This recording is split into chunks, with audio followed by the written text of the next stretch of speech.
All right, there, ladies and gentlemen. I thought maybe I'd add my own kind of perspective to some of these problems as well.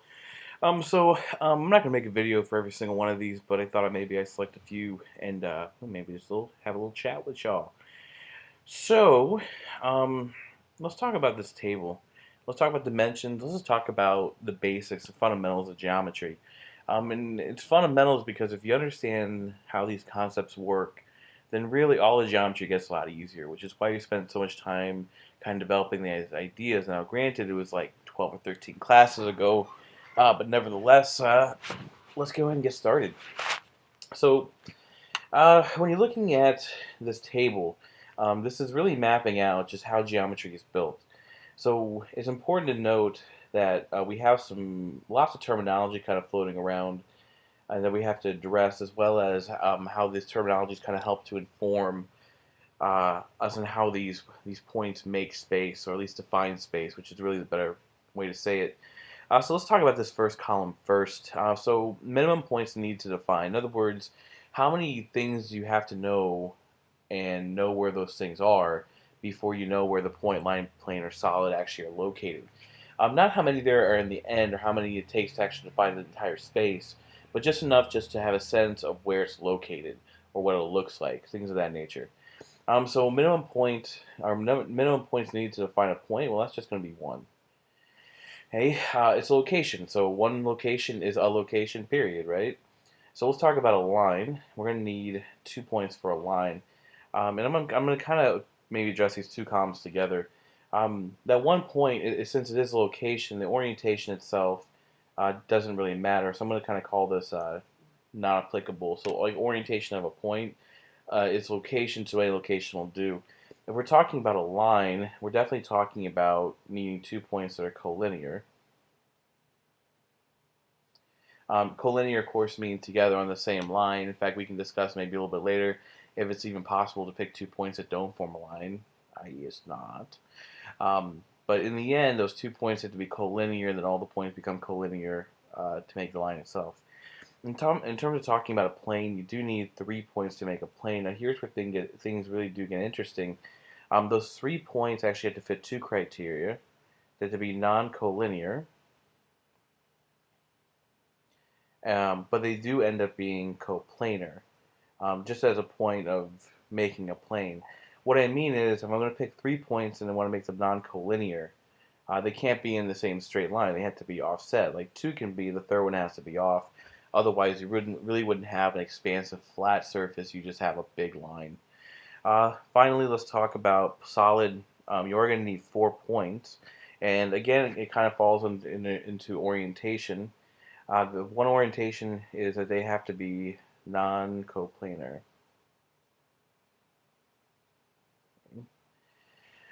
And non-coplanar, what that means is that you have three that establish a flat surface, and then you're going to have this fourth that's not going to be on that surface. It'll be above it or below it or to the side, left or right.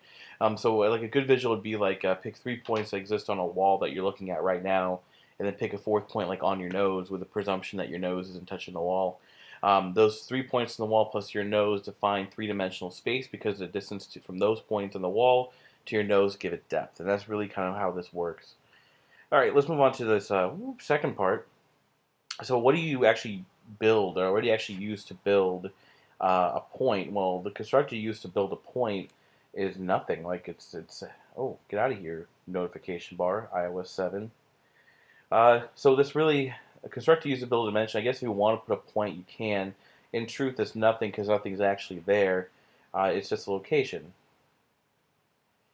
Now, since it's not nothing really there, the orientation of that point isn't really there. I mean, that's not really a well-defined thing to even say. What we can actually say is that the orientation is non-existent or non-applicable.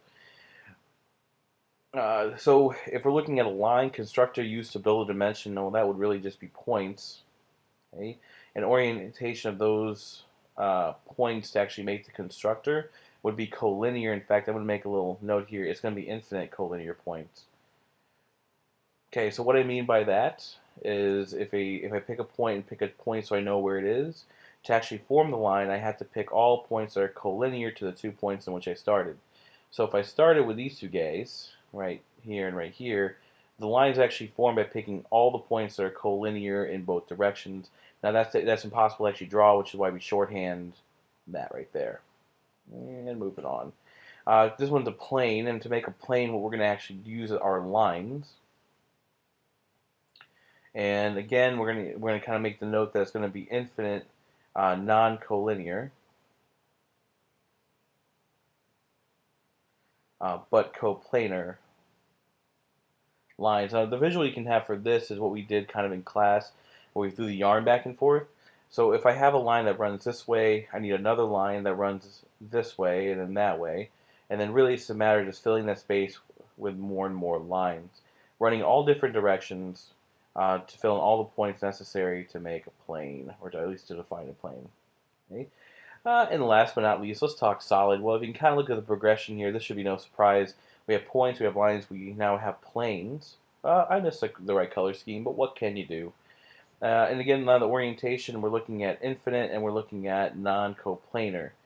Non-coplanar makes sense here because if they were coplanar, they'd just be one plane on top of another plane, top of another plane, top of the same plane. In other words, it's just one big flat surface. Simply laying more on top of another doesn't stack them because dimensionally that doesn't make sense. But a good visual here might kind of be going from the drawing, right? So you pick these 4 points, 3 that are on the plane, 1 that is off the plane. Those points define lines. Get out of here, screen protector. I should get out of here, screen protector. Okay, so those points you can use to form lines. And then from there, we're just going to connect all the lines together. And again, if you're looking at that drawing, it should look very pyramidal because that's a good visual to kind of have, right? And then so like you can kind of picture in your head like this triangular base pyramid, and so you're just filling in all the spaces that would cover in all directions. So we have points, we have lines, we have planes, and that's kind of like what the progression would be, going from points to lines to planes, from 0D all the way up to 3D.